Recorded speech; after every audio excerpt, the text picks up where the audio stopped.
ಆಗ್ನೇಯ ಪದವೀಧರರ ಕ್ಷೇತ್ರದ ಮತದಾರರಾಗಿ ಹೆಚ್ಚಿನ ಸಂಖ್ಯೆಯಲ್ಲಿ ನೋಂದಣಿ ಮಾಡಿಸಿ ವಸಂತಕುಮಾರ್. ಪಾವಗಡದಲ್ಲಿ ವಸಂತಕುಮಾರ್ ಮತದಾರರ ನೋಂದಣಿ ಕಾರ್ಯಕ್ಕೆ ಕಾಳಜಿ ಕರೆ.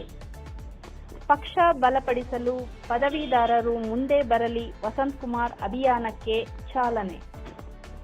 ಚುನಾವಣೆ ಹತ್ತಿರ ಮತದಾರರ ನೋಂದಣಿ ಕಾರ್ಯ ಗರಿಗೆದರುತ್ತಿದೆ. ಆಗ್ನೇಯ ಪದವೀಧರರ ಕ್ಷೇತ್ರದಲ್ಲಿ ಬಿಜೆಪಿ ತೀವ್ರ ತಯಾರಿ ಆರಂಭ. ಪಕ್ಷ ನೀಡಿದರೆ ಸ್ಪರ್ಧೆಗೂ ಸಿದ್ಧ ವಸಂತಕುಮಾರ್. ಪದವೀಧರರು ಸಜಾರರಾಗಲಿ, ತಮ್ಮ ಹಕ್ಕು ಚಲಾಯಿಸಲಿ ವಸಂತಕುಮಾರ್.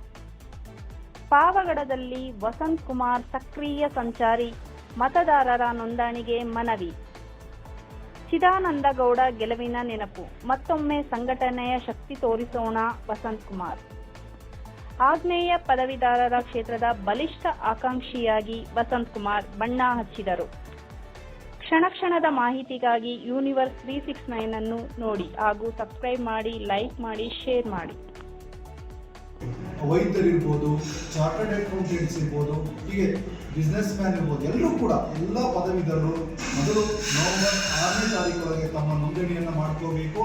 ಈ ಆಗ್ನೇಯ ಪದವೀಧರರ ಕ್ಷೇತ್ರದ ವ್ಯಾಪ್ತಿ ಏನಪ್ಪಾ ಅಂತಂದ್ರೆ ಪಾವಗಡದ ಶನೀಶ್ವರ ದೇವಸ್ಥಾನಕ್ಕೆ ನಾವೊಂದು ದೇವರ ಆಶೀರ್ವಾದವನ್ನು ತೆಗೆದುಕೊಂಡು ಪಾವಗಡ ನಗರದಾದ್ಯಂತ ಇವತ್ತು ನೋಂದಣಿ ಪ್ರಕ್ರಿಯೆ ನಮ್ಮೆಲ್ಲ ಯುವ ಮಿತ್ರರ ಮೂಲಕ ನಡೆಸ್ತಾ ಇದ್ದೀವಿ. ಹಂಗಾಗಿ ಕಳೆದ 2020ರಲ್ಲಿ ನಡೆದಿರ್ತಕ್ಕಂಥ ಚುನಾವಣೆಯಲ್ಲಿ ನಮ್ಮ ಪಕ್ಷದ ಚಿದಾನಂದ ಅವರು ಮುಂದಿನ ದಿನಗಳಲ್ಲಿ ಕಳೆದ ಒಂದು ವಿಧಾನ ಪರಿಷತ್ ಚುನಾವಣೆಯಲ್ಲಿ 1,15,000 ತನಕ ನೋಂದಣಿಯಾಗಿತ್ತು.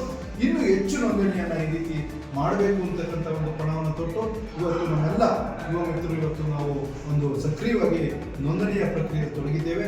ಈ ನೋಂದಣಿ ಪ್ರಕ್ರಿಯೆ ಯಶಸ್ವಿಯಾಗಿ ಪಾವಗಡದಲ್ಲಿ ಅತಿ ಹೆಚ್ಚು ನೋಂದಣಿ ನಡೆಯಲಿ ಅಂತೇಳಿ ಈ ಸಂದರ್ಭದಲ್ಲಿ ನೆನಪಿಸ್ಕೊಳ್ತಾ, ಈ ಒಂದು ವಿಧಾನ ಪರಿಷತ್ ಚುನಾವಣೆಯಲ್ಲಿ ಸೂಕ್ತ ಅಭ್ಯರ್ಥಿಯನ್ನು ನೀವೆಲ್ಲರೂ ಸೇರಿ ಆಯ್ಕೆ ಮಾಡಿ ಅಂತ ಹೇಳ್ತಾ, ಹಾಗೆ ನಾನು ವಸಂತಕುಮಾರ್, ಹೈಕೋರ್ಟ್ನ ವಕೀಲರು, ಭಾರತೀಯ ಜನತಾ ಪಕ್ಷದ ಕಾನೂನು ಪ್ರಕೋಷ್ಠ ಸಂಚಾಲಕನಾಗಿ ನನ್ನ ಜವಾಬ್ದಾರಿ ಕೂಡ ಹೌದು ನೋಂದಣಿ ಮಾಡಿಸ್ಲಿಕ್ಕೆ.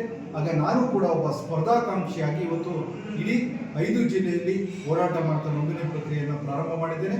2020ರ ಚುನಾವಣೆಗೂ ಕೂಡ ನಾನು ನೋಂದಣಿಯನ್ನು ಮಾಡಿಸಿದ್ದೆ.